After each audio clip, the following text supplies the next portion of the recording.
After a full year on the market and multiple testing opportunities, including a comparison test victory, we feel safe in declaring the 2024 Honda CR-V to be our top choice in the compact SUV segment. Quite simply, it does everything well and, unlike past CR-V efforts, looks good doing it. If you want to narrow things down a bit, we most recommend the Sport, Sport L, and Sport Touring models. Not because we love cars and the word sport gets us excited, it does, but because ironically, all the CR-V sport trims are the only way to get the excellent hybrid powertrain and vice versa.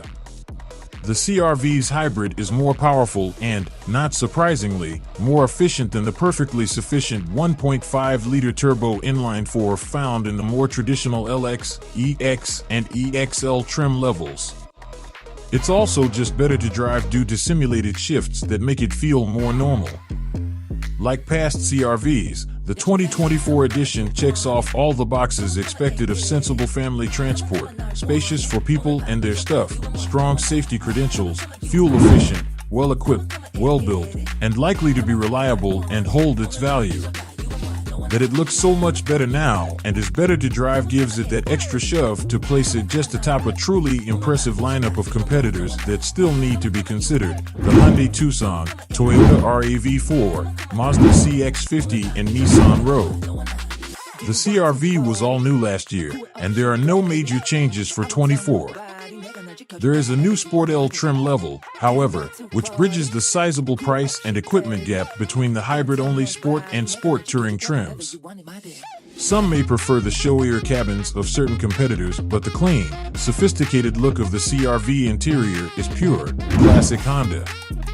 There's something about the blend of metal honeycomb vents, piano black and chrome knobs that evoke a really cool Fender amp. The design and styling should be timeless. Importantly, though, it remains well-made and extremely functional. There's ample storage space and cup holders. The dash is low, and in conjunction with the front pillars, visibility is excellent and there's a strong sense of spaciousness. All the switchgear feels high quality with tight, solid action, whether it's a turn signal stalk or the highly welcome climate control dials.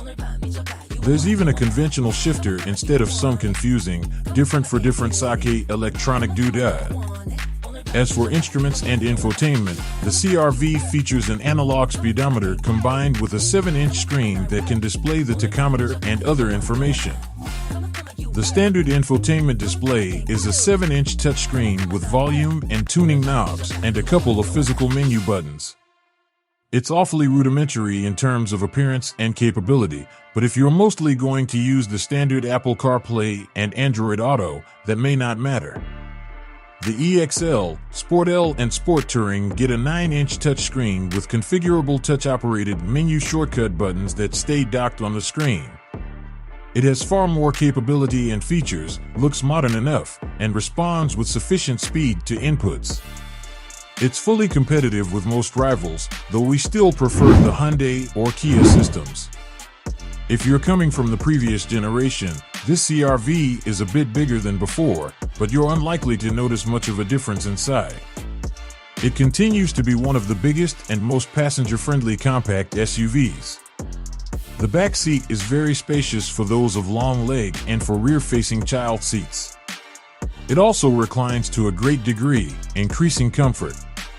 Front seat adjustability and comfort are excellent. Cargo space differs based on trim level. The EX and EXL have a dual-level cargo floor, which frees up some extra space while still maintaining a fully flat load floor when you lower the back seat.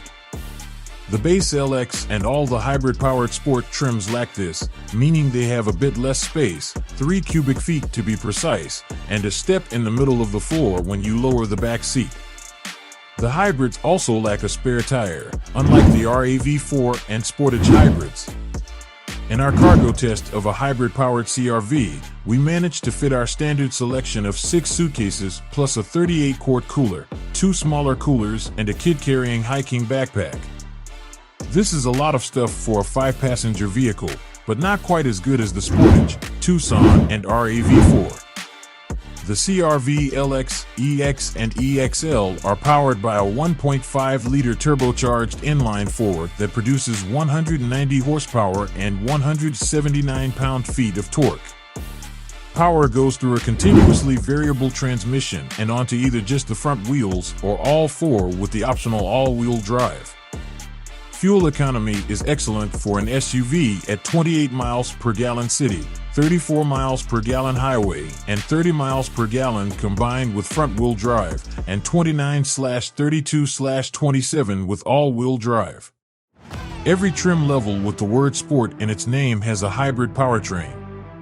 It uses a naturally aspirated 2.0-liter four-cylinder and a pair of electric motors. Under most circumstances, it operates as a series hybrid with the gas engine producing electricity and the larger of the two motors turning the wheels. There are some situations where the gas engine can provide drive power directly.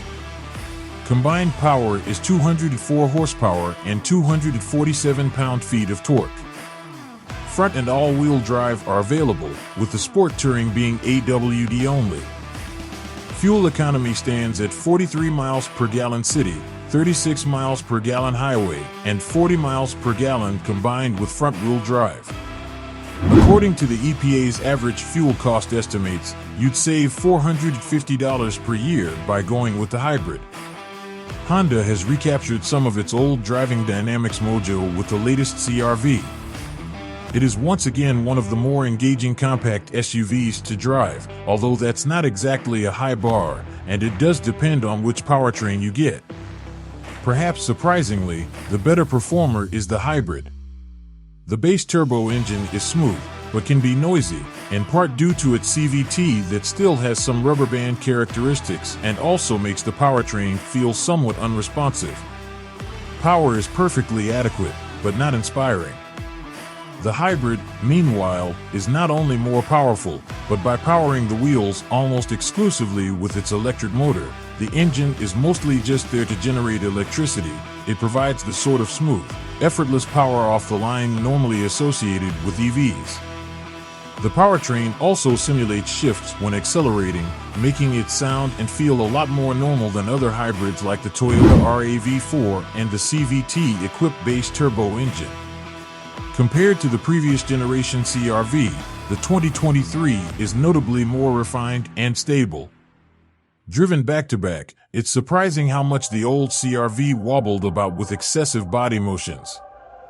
The new one is far tidier and results in one of the more composed vehicles in the segment.